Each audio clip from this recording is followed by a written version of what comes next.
Okay guys, in this tutorial we're gonna talk about something that confuses a lot of people. I don't know why, because it's extremely simple. We will talk about objects and classes.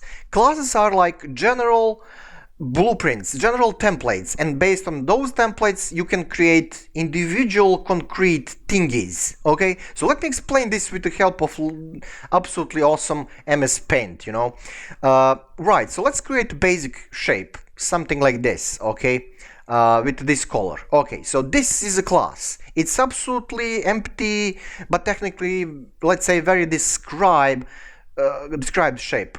So based on this, let's say, class, we can create many of these individual objects. So let me steal this. Think about this as a class. It is a class. So let me steal this.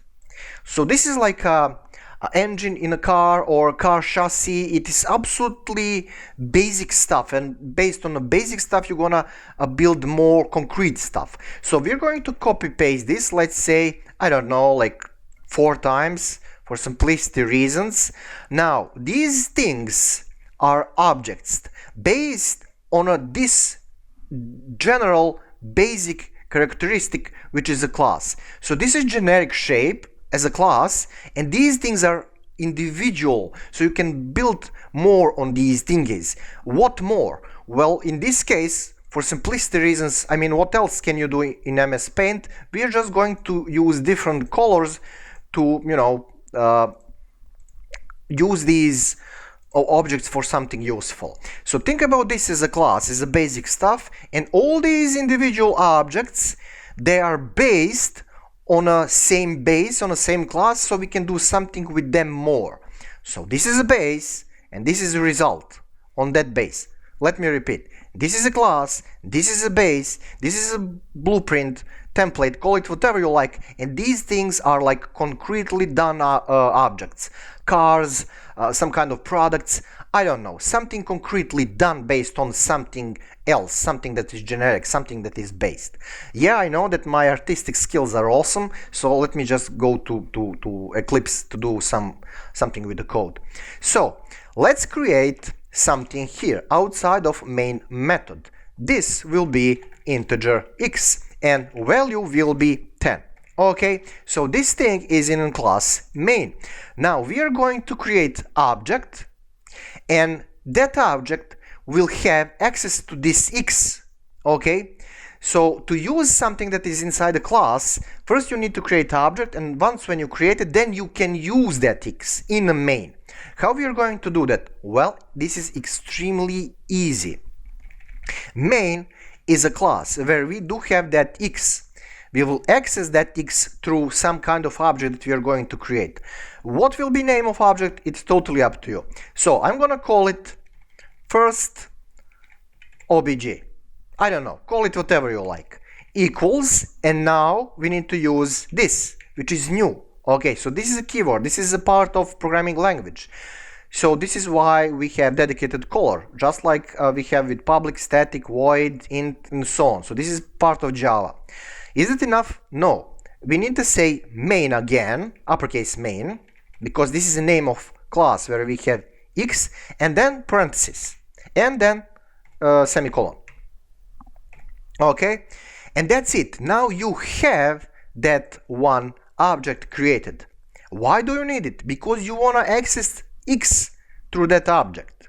So let's do that. Let's, for example, print that first object to see what's up. So system dot out dot parentln. Did I type that correctly? Yeah, I think.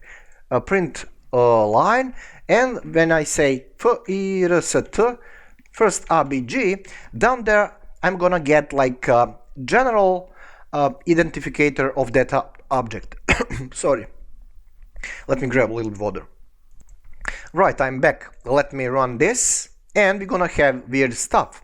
So what this line is telling us? Well, we have this unique identifier of this object. Okay, so this is like a social security number for a real person, something like that, and that object is based on a main class. Okay, so main at this some kind of ID means actually that object is created.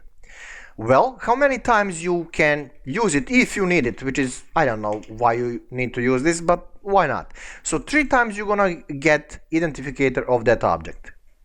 There you go, but that's not really useful. What is useful is that through this object that you have right now, you really have it because of this line, you can access that x. That x which is in main. And this object is based on main class. So how you're going to access that x, which is 10? Well, you can say dot, and in a listing you're gonna have first thing that x, which is integer, which is from main. So let's double click or press x here, and the result will be 10. There you go. So this is how you access stuff in the classes through objects, because it's kind of fun. You need it. So yeah, this is very simple scenario, but hopefully it's quick stuff to understand. How many times you can use this object to get x or something else in a class, it's up to you. Okay, it's really not important how many times. 3 times you're gonna have 10, 10, 10, because 3 times you have call of that x through object. Okay, easy stuff up till now, hopefully. I hope so. Now, let's create another object. So through other object we can get that x, but every time when you use x for specific object, that means you can change that x, but only through that object. So let me do this. Main again, but this time we're gonna create another object. Second obj, okay, equals, well, same approach. New main, oops, little bit of space and normal parentheses, and there you go. Why do put semicolon in here? I don't know how to type these days. Anyway, run, nothing happens because we are not using second object. So what we can do, well, we can grab this line to steal this code to save a little bit of time, and we can again print unique ID of that second object, and again we're gonna get down there result with @init from main class. There you go. Is that useful? Well, not really. But we can say right here .x, and now we're gonna get that 10 through second object. There you go, 2 10s, but through 2 different objects. So, question, can we change stuff through objects? Well, actually, yes. That's very good stuff. So, what are we changing? We are changing, let's say, first object, based on first object, obj, we will say .x because that's what we are trying to change, and we will get here another value like 555. Okay, semicolon, don't forget that because this line is a real instruction. We're gonna run it, nothing gonna happen because we are not using that x now. So let's use it. I'm gonna copy paste this line down there, and now the value will be changed because of this line, so end result down there will be 555. Okay, but if you want to change something, then you must target those individual objects. You must play around with them. So this was just, story about creation of objects. Well, what about other data types that you can have in a classes? Because this is very simple scenario. Well, sure, you can say string, I don't know, some string equals and some value. Okay, so let's access this string through third object. Let's create it. So based on a main, we are going to say third obj equals new main. So now we have 3 objects created, and that's fine, no errors. So let's use this string through third object. For example, let me steal this line of code. What are we targeting? Third object, third obj, and we are targeting that string. A name for that string is a sum string. So you can type a dot here and you will see that in a listing, or you can, type it manually. It's up to you. And run, and there you go, some value. So what you can do right now, well, you can practice creation of object, you can change them, you can play around with characters, stuff like that, but hopefully it's a simple thing to understand.